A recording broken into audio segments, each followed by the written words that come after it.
¿Mourinho o Klopp? ¿Klopp o Mourinho? ¿Cuál será el entrenador del Real Madrid esta siguiente temporada? Hola, muy buenas a todos, bienvenidos al canal. En este vídeo quería hablar sobre el casting que se está generando en estos últimos días, sobre todo en base a, pues eso, quién es el nuevo entrenador de Real Madrid para la siguiente temporada. En este vídeo en realidad me voy a centrar en Klopp y Mourinho porque en teoría son los dos que más están sonando, aunque suenan otros como, bueno, Arbeloa está ya descartado, pero suena de Sams, que es algo que me da bastante pánico, la verdad. Scaloni, pero estos dos dependen, Nagelsmann también, pero estos tres dependen de lo que pase en el Mundial y de si cuadran las fechas y todo ese tipo de cuestiones. Suena también Pochettino, que está con Estados Unidos, suena Regragui, el ex seleccionador de Marruecos, si no me equivoco, no sé si es ex o sigue siendo, la verdad, ahí lo siento por la mala información en este caso, pero bueno, suenan una serie de entrenadores para poder hacerse con el proyecto del Real Madrid.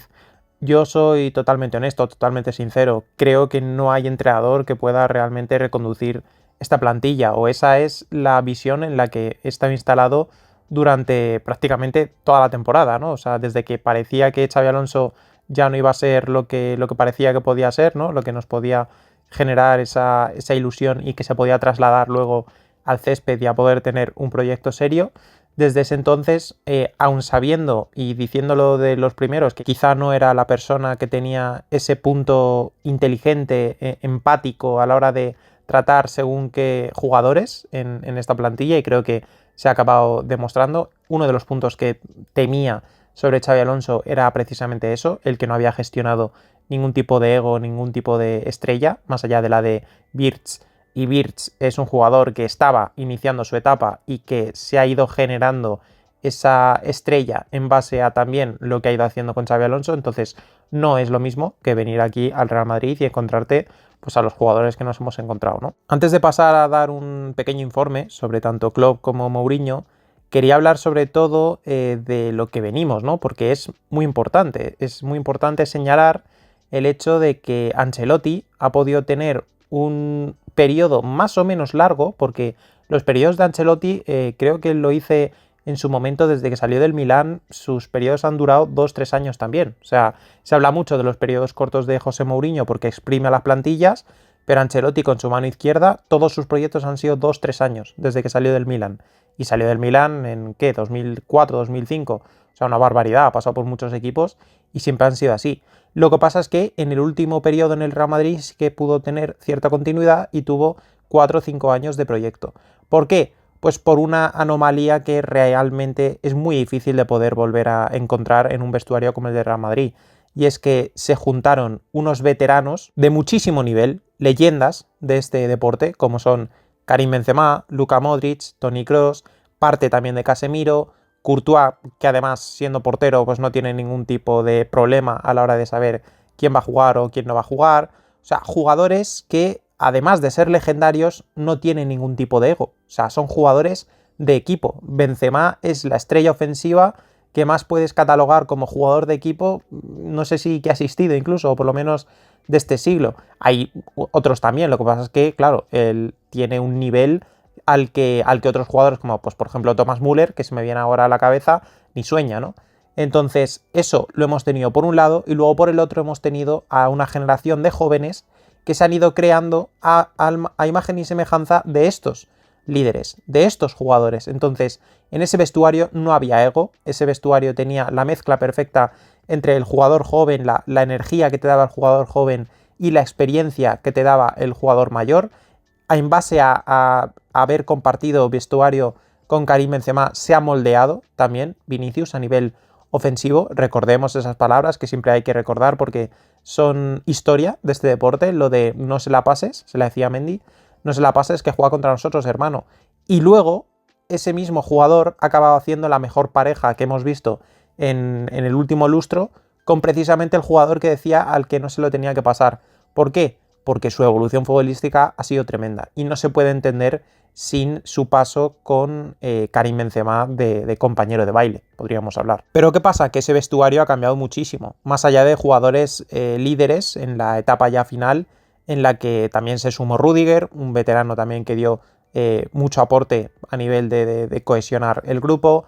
estaba también Nacho, por supuesto, estaba Joselu, había jugadores Lucas Vázquez, jugadores que no eran las leyendas que he comentado recientemente, pero sí que eran jugadores importantes para llevar un grupo, para poder manejar lo que significa ser una plantilla del Real Madrid, ¿no? Que es bastante complicado.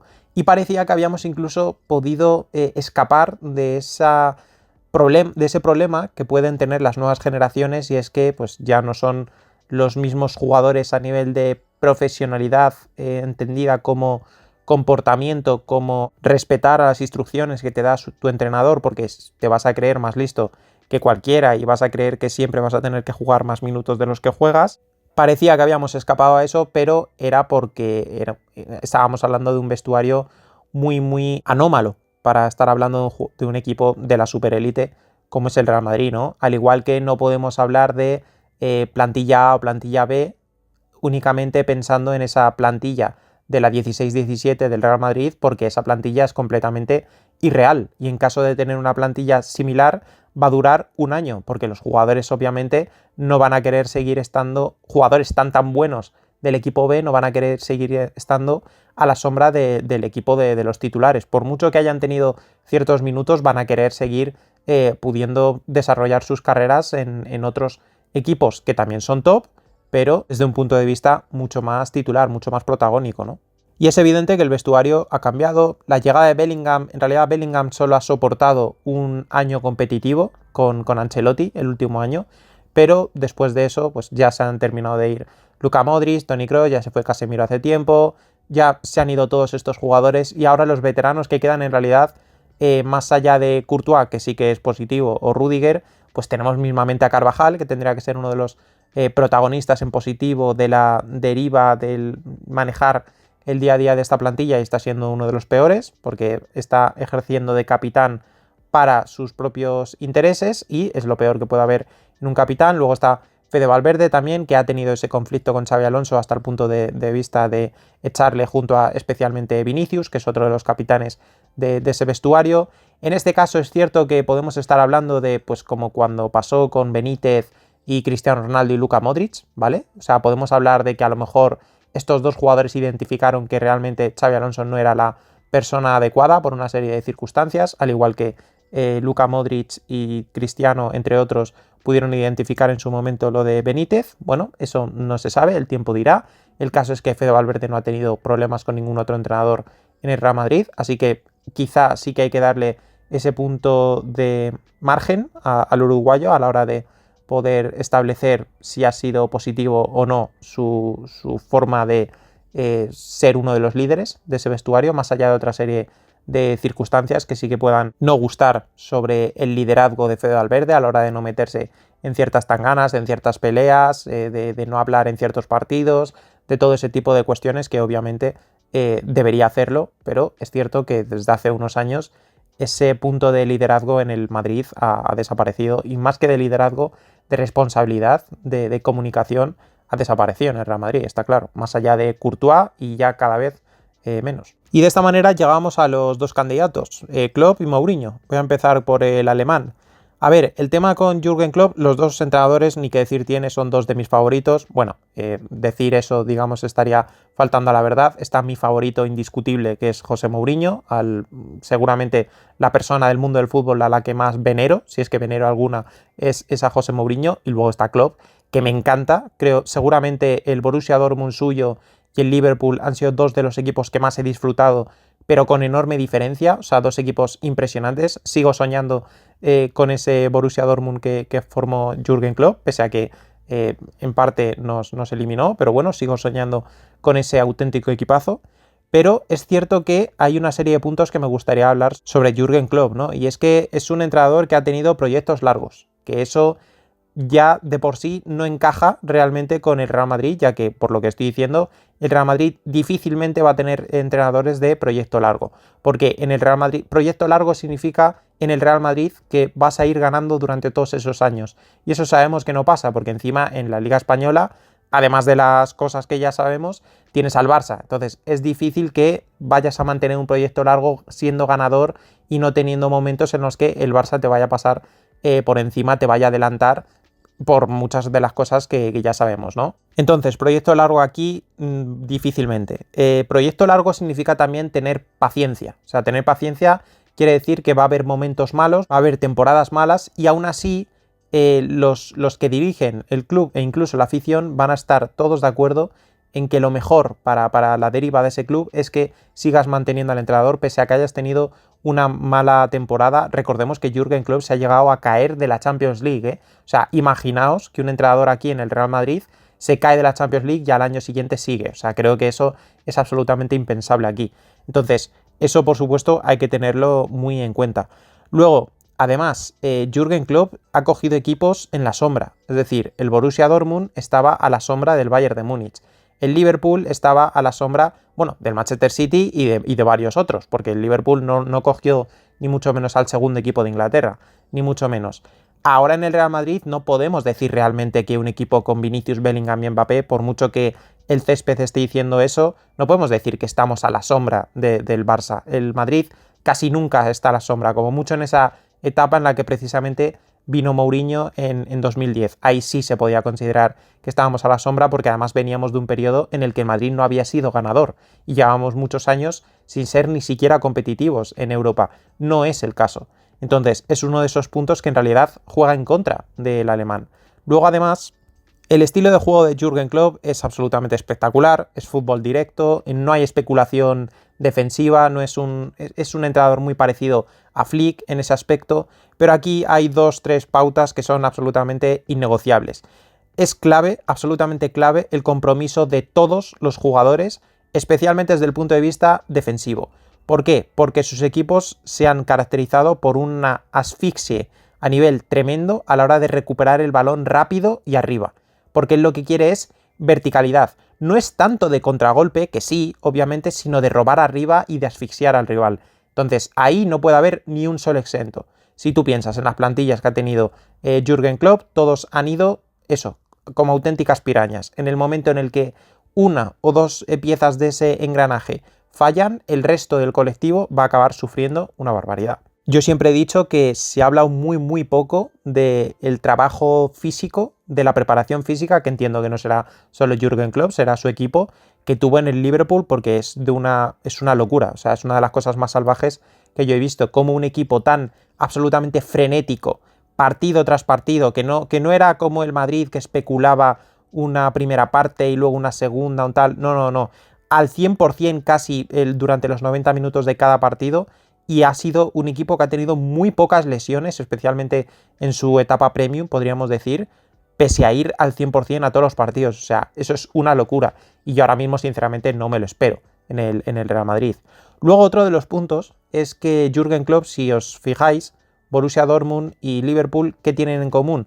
Las aficiones, los estadios, el Signal Iduna Park y Anfield. Dos estadios muy complementarios con su carácter, muy enérgicos, muy comprometidos con el equipo, son una caldera en un partido contra el Burnley o contra el Bochum. No hace falta que sea una semifinal de la Champions contra el Bayern de Múnich o contra Manchester City y que digan tiempo añadido 6 minutos, ¿vale? Y me acuerdo que en su primera etapa de Mourinho aquí en el Real Madrid, digo primera etapa, ojalá pudiendo predecir una segunda, ojalá ahora, obviamente, pero recuerda a Mourinho hablar eso, de la poca fogosidad que le daba el estadio. Entonces, creo que no encaja realmente con Klopp. De hecho, mi pedrada con Klopp es que en realidad en el equipo en el que encaja es en el Atlético de Madrid, porque por todo lo que he ido contando, en realidad, si os fijáis, todo va sumando en base a más al Atlético de Madrid que al Real Madrid. Lo que pasa es que por el nivel que han demostrado sus equipos, por el estilo de juego ofensivo, porque ha llegado a 4 finales de Champions, o sea, ha llegado a 4 finales de Champions sin ser el máximo favorito nunca, ¿no? Que es obviamente un punto que hay que notar, porque dices, ha perdido 3 de esas 4 finales, claro, pero es que en 3 de esas 4 finales era el equipo que no era favorito, aunque bueno, favorito entre comillas, pero claro, te enfrentas al Real Madrid en una final de la Champions y pues sucumbes de una manera o de otra, sucumbes, pero ¿cómo han sido esas finales de Champions? Son la del 3-1 de la noche de Karius, que es un regalo a Benzema, aunque lo aproveche, una chilena impresionante de Gareth Bale y el disparo que se traga también de Gareth Bale, Karius. Y luego la otra final es la de las 14 paradas de Thibaut Courtois en la noche más legendaria de un portero que ha habido nunca. Entonces, sí, claro, las ha perdido, sí, pero hombre, las ha perdido de aquella manera, ¿no? Y luego además, obviamente, es un entrenador que en realidad es incómodo para la directiva a la hora de que él tiene realmente voz propia sobre los fichajes que se van a hacer. No es tan incómodo porque en realidad es un tipo bastante querido, tanto por afición como por incluso los rivales, incluso los árbitros, que es un punto a favor en parte para venir a esta Liga Española absolutamente podrida y que es un punto muy negativo para el siguiente candidato, por supuesto, pero es cierto que además del trabajo físico, de los proyectos largos y de todo esto, es un entrenador que habla, que tiene voz realmente autorizada para pedir a jugadores concretos, porque además son concretos. Con Van Dijk no lo pudieron fichar en verano y en lugar de fichar a otro jugador, que ellos ya estaban en pleno momento en el que iban a tratar de competir, ¿no? Por ganar los títulos, dijeron no, nuestro jugador es Van Dijk, lo tenemos que esperar sea como sea. Creo que no se han equivocado, ni mucho menos, porque Van Dijk, a mi modo de ver, ha sido el mejor central de esta etapa, pero vamos, sin duda. Y luego lo ficharon efectivamente unos meses después porque habían identificado que era ese el jugador. Bueno, ¿te esperas eso en el Real Madrid? Bueno, complicado. Con ciertos nombres a lo mejor si son especialmente llamativos, pues si hablas de un Haaland, pues a lo mejor sí te traen a un Haaland. Pero si hablas de un Elliot Anderson, por ejemplo, un centrocampista en Nottingham Forest, pues sinceramente no creo que Florentino vaya a aceptar eso, ¿no? Y luego pues tenemos a José Mourinho, por supuesto. Es un entrenador de proyectos cortos, este sí, muy intensos, muy incómodo para la directiva, se queja y protesta de absolutamente todo, los lleva también a ascender en el plano competitivo y de profesionalidad del propio club. Antes de que viniese al Real Madrid, el Real Madrid estaba anclado casi en el siglo XIX, o sea, ni siquiera en el XX, en el siglo XIX, cuando vino Mourinho y dijo, yo no voy a hacer, cuando se fue, yo no voy a hacer tabula rasa, es decir, mi trabajo aquí ha quedado, y efectivamente, su trabajo no solo fue de cara a la competitividad que recuperó de los futbolistas y de esa sensación de orgullo y de lucha que recuperó en el aficionado madridista, además de abrirnos los ojos respecto a la prensa y de mucha serie de cosas, ¿no? También a nivel de club dejó una serie de bases que, por supuesto, los siguientes entrenadores se han ido aprovechando de ese trabajo del portugués. Pero sin duda es un entrenador incómodo para la directiva, se ha quejado de las plantillas o de los jugadores que no le han podido traer en ciertos momentos en prácticamente todos los equipos en los que ha estado, mismamente en el Real Madrid se quejó de lo mismo. Es un entrenador que obviamente va a ser algo diferente a Jürgen Klopp en cuanto a que caiga bien a todos, es al contrario, cae o muy bien o mal, y lo que decía antes, meterlo en esta Liga Española, creo que cada 5 o 6 partidos a Mourinho lo expulsan. Entonces es algo que realmente es un contra, ¿no? Es como cuando pienso en la llegada de Cuti Romero como central, pues es lo mismo, claro, es que, o Luis Suárez en su momento que hubiera venido al Real Madrid, es que claro, un jugador que te van a expulsar cada 6-7 partidos, ¿hasta qué punto te va a compensar lo bueno que pueden ser en el resto de partidos, ¿no? Pues con Mourinho puede pasar algo similar. Y luego también es un entrenador incómodo para cierto perfil de futbolistas. Lo hemos estado viendo a lo largo de la carrera, especialmente desde que con la llegada de las redes sociales y el cambio de paradigma social y económico que han tenido los jugadores, y que al final los jugadores acaban cobrando casi más, o más en realidad, que los entrenadores, de hecho mucho más que los entrenadores, pues la sensación de respeto y de cohesión grupal ha ido fallando en ciertos jugadores, en ciertos líderes de los vestuarios que ha ido teniendo. Y en este Real Madrid, pues hombre, teniendo en cuenta que ya es un vestuario inflamable, Mourinho prácticamente es una cerilla. Lo que pasa es que muchas veces se dice que para reconstruir algo, muchas veces se hace la coña esta de que hay que quemarlo, hay que prenderle fuego y empezar desde las cenizas, ¿no? Pues igual Mourinho es la cerilla que le hace falta a este vestuario. Es un entrenador que, al margen de que es un prodigio a nivel táctico, más que nada porque es un estudioso del fútbol, es uno de los pioneros, o es el pionero de la periodización táctica, es uno de los más anticipados en cuanto al cambio que ha ido sufriendo el fútbol, por eso tuvo esa etapa tan absolutamente monstruosa entre 2004 y 2010 y 2012, 2013. Absolutamente increíble lo que hizo con Oporto, lo que hizo con Chelsea, lo que hizo con el Inter, por supuesto, lo que hizo con el Real Madrid, porque con el Real Madrid sí, obviamente se recuerdan esas 3 semifinales, que muchas las recordamos desde el punto de vista positivo, otros desde el punto de vista negativo, diciendo es un perdedor, no ha llegado ni siquiera a una final, pero hay que hablar de lo que compitió también. Es el único entrenador que ha competido todas las Copas del Rey, que a nosotros en realidad nos da igual, pero te habla bien del sistema o del momento competitivo que inculcó en esa plantilla, ¿no? Ganó una final, o sea, ganó una Copa del Rey, la famosa del gol de Cristiano Ronaldo, llegó a otra final, que dimos 3 palos, recuerdo, contra el Atleti de Madrid, y a la otra final no se pudo llegar porque en los cuartos nos robaron de mala manera contra el Barça, con 3 penaltis no pitados en el Camp Nou, en uno de los atracos más increíbles de esa etapa, que es de las que menos se recuerdan, porque luego, pues obviamente, te vas a los de la Champions, evidentemente, el de la expulsión de Pepe y luego el gol anulado de Higuaín, además de todo el arbitraje de ese partido de vuelta que es absolutamente dantesco. Y luego te vas, por supuesto, a la tanda de penaltis contra el Bayern de Múnich y a ese gol que le faltó contra el Borussia Dortmund en uno de sus grandes errores, yo creo, en el Real Madrid, que fue el apostar en Champions más por Higuaín que por Benzema, que aún ya desde ese momento se notaba quién era realmente el que tenía la estrella y quién era el estrellado en ese tipo de noches, ¿no? Sobre la tanda de penaltis contra Bayern de Múnich, decir una cosa sobre Mourinho, y es su gran debe, yo creo, como entrenador, y en realidad no sé hasta qué punto puede ser culpa o no, es un tipo absolutamente gafe en las tandas de penalti. O sea, creo que es una barbaridad la estadística negativa que tiene Mourinho. No sé si en 9 tandas de penalti ha perdido 8, una barbaridad. De hecho, no le recuerdo una tanda de penaltis que le haya favorecido a José. Entonces, pues bueno, eso es un punto negativo, podríamos decir. Luego, es un entrenador que te manipula a nivel mental. O sea, todos los jugadores que han pasado por Mourinho te habla de eso, de que es como si te metiese una droga que te hiciese ir al 100% con él. Luego, pues eso, hay ovejas que se descarrilan, obviamente, pero que son soldados de Mourinho, no miran a ningún otro costado, creen firmemente en lo que les dice Mourinho. ¿Por qué? Pues porque tiene una capacidad de convicción absolutamente tremenda. ¿Lo va a tener con este vestuario? Bueno, eso es lo que habría que ver.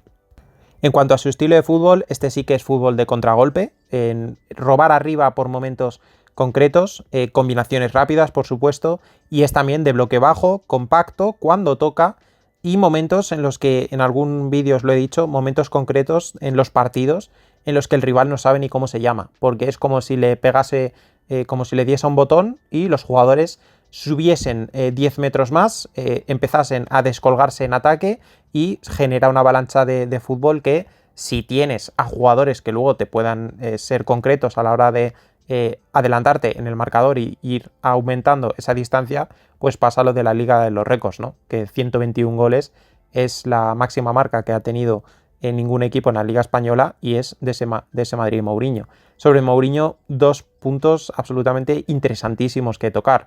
Tiene récords a nivel ofensivo, como el que acabo de decir del Madrid Mourinho, y también tiene récords a nivel defensivo. 15 goles solo encajó el Chelsea de José Mourinho. O sea, es un entrenador completamente impresionante. Uno de los récords más impresionantes del mundo del fútbol lo tiene Mourinho. Casi 9 años consecutivos sin perder un solo partido de local.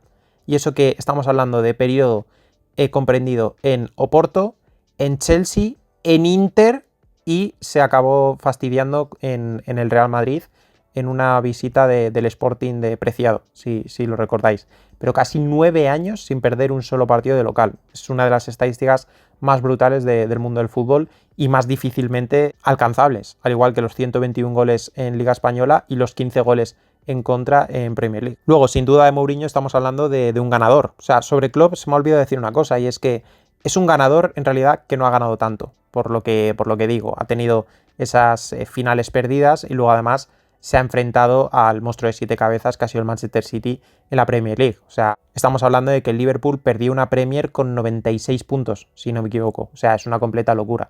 Y el Manchester City a nivel de plantilla era un equipo que se ponía por encima del Liverpool, especialmente en esos momentos en los que encadenabas muchos partidos, tipo el Boxing Day y tal, cuando acaban el año, que de repente te cuelan 3 partidos de liga en 8 días. Y dices, claro, ¿quién tiene plantilla realmente para soportar estos cambios que tengo que hacer en estos partidos? El Manchester City, obviamente, porque el Liverpool contaba en realidad con 14-15 jugadores en base a eso, en base a que no se lesionaban. Sobre Mourinho, ganador allí a donde ha ido, obviamente. Su etapa hasta el Real Madrid es absolutamente brillante y luego hay algunos que dicen que está completamente perdido, pero bueno, quizá en esa etapa se olvidan de que ganó la Liga con puño de hierro con el Chelsea, con un doble pivote Cesc Fábregas-Matic, que luego ganó la Liga Conte, pero Conte tuvo que meter defensa de 5, metió a Kanté de doble pivote, es decir, o sea, muy diferente, con ese Hazard Diego Costa que hicieron absolutas diabluras con Mourinho.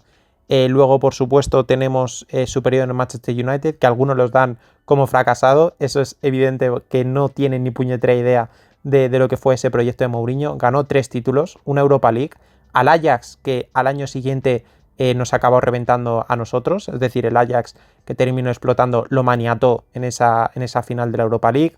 Ganó una Community Shield y una Carabao Cup, que bueno, obviamente son títulos secundarios, pero también hablamos de un segundo puesto en esa Premier League en el momento en el que Manchester City ya empezó a carburar. Muchas veces Mourinho dice que ese segundo puesto con Manchester United es la gran hazaña que ha hecho en su carrera, o sea, para que nos hagamos una idea del equipo que estaba. Y luego creo que todo lo que ha ido comentando Mourinho, y lo han ido reconociendo los propios aficionados del Manchester United, hay muchos tweets o muchos vídeos acerca de eso que iba comentando en las ruedas de prensa, la famosa rueda de prensa de la herencia, o sea, en cuanto a, pues como el papelito que sacó enumerando las semifinales de Champions del resto de entrenadores del Real Madrid y las que había conseguido él, todo eso pues lo hizo también en el Manchester United y tiene ruedas de prensa también absolutamente históricas que el tiempo, como siempre, le han acabado dando la razón. El Manchester United lleva siendo una lágrima competitiva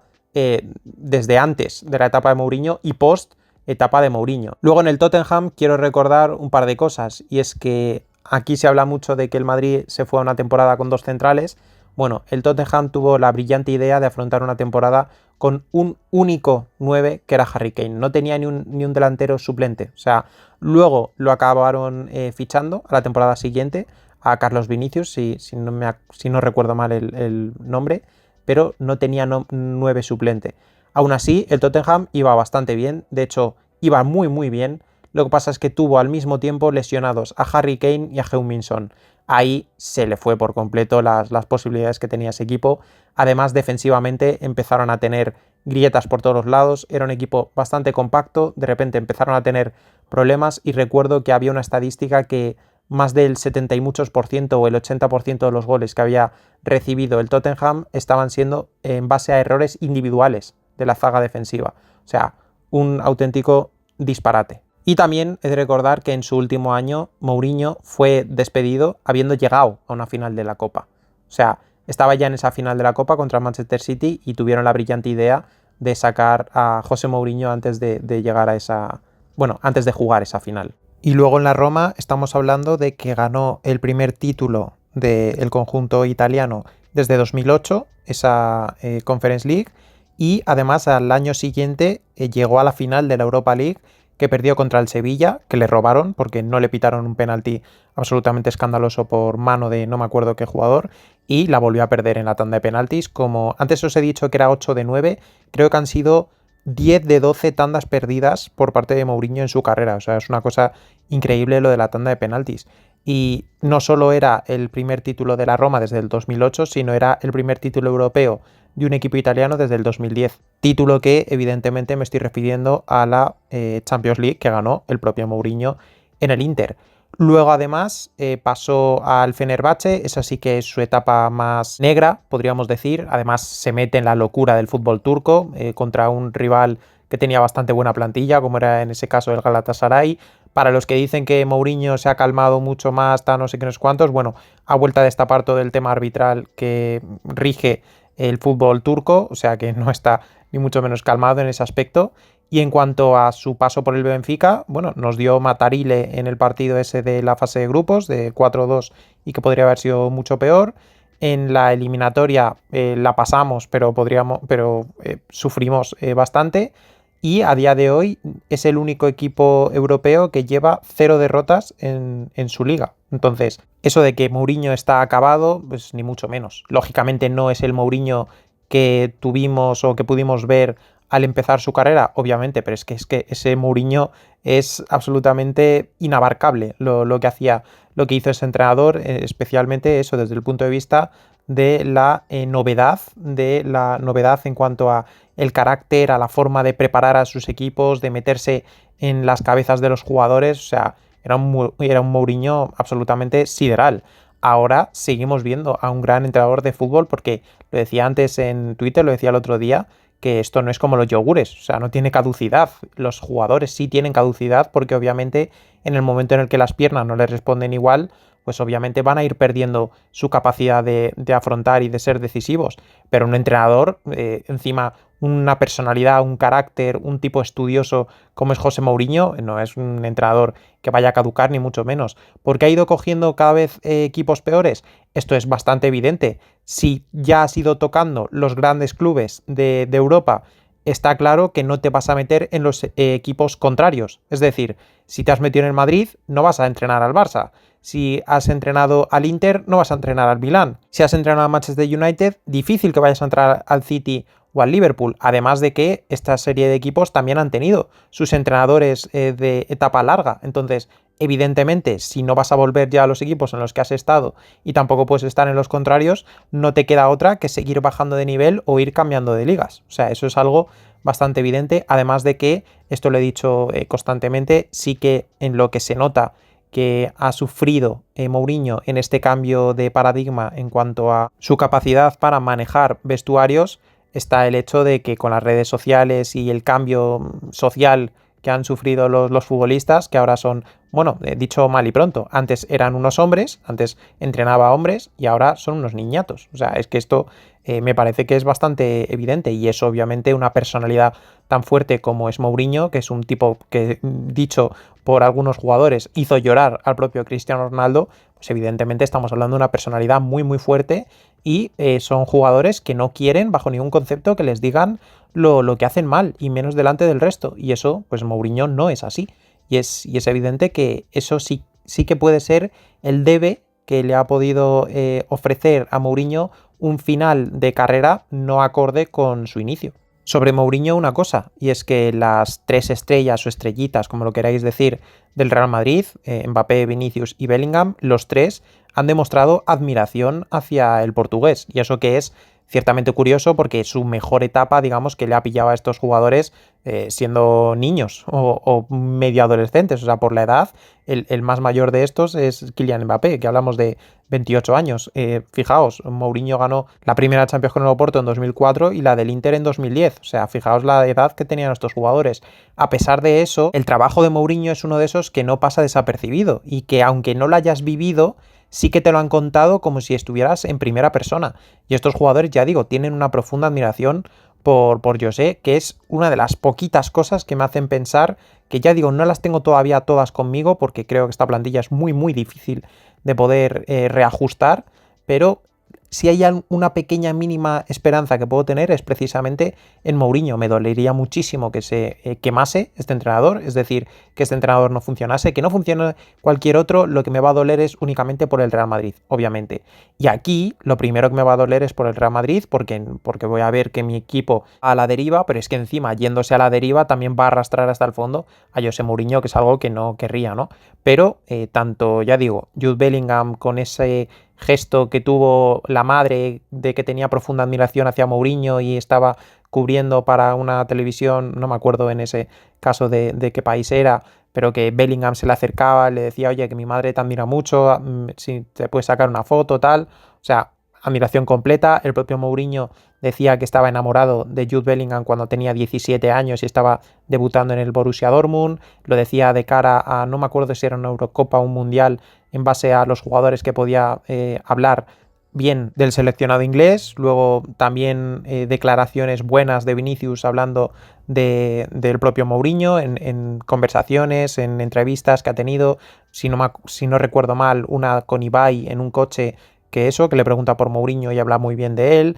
También el propio Mbappé en esta eliminatoria contra el Benfica ha hablado muy muy bien de Mourinho. Entonces, quieras o no, también tiene esa parte del vestuario, que es la más importante en realidad, ya la tiene prácticamente ganada. Luego habrá que ver si le gusta tanto eso, cuando les ponga a caldo delante del resto o cuando les pida que corra, obviamente, pero eso ya es otra cosa, claro.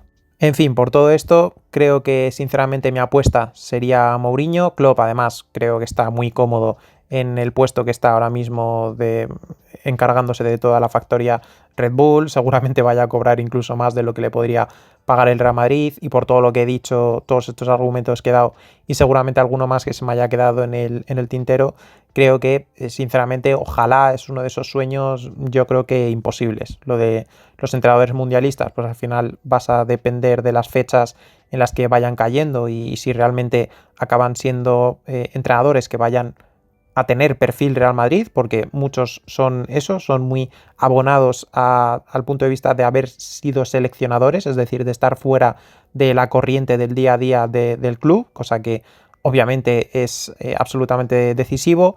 Con Klopp también el tema del idioma, obviamente, es un tema que ahí puede ser algo problemático aquí en España y cosa que José Mourinho no tiene, obviamente, porque tiene sabe no sé cuántos idiomas y obviamente ya estaba aquí en España. Así que mi inclinación, pese a que ya digo que no las tengo ni mucho menos todas conmigo, es Mourinho. Y ojo, yo a Mourinho siempre que...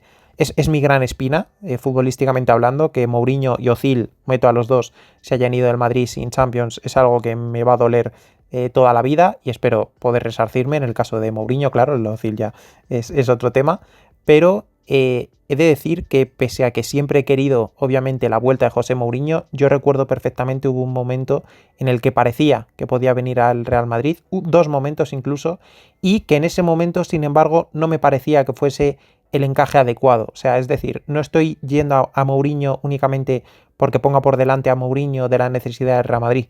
No, porque ya os digo que en esas dos ocasiones Mourinho podía ser un candidato al Real Madrid, sonaba, pero en ese caso no me acuerdo por qué, pero por los perfiles que había de los futbolistas, el momento de la plantilla y otra serie de cosas, creía que no iba a ser lo adecuado para el Madrid. Al creer eso, no pedí a Mourinho. De hecho, no es que me opusiese, digamos, porque no me puedo oponer categóricamente a que venga Mourinho, pero sí que decía no me termina de gustar.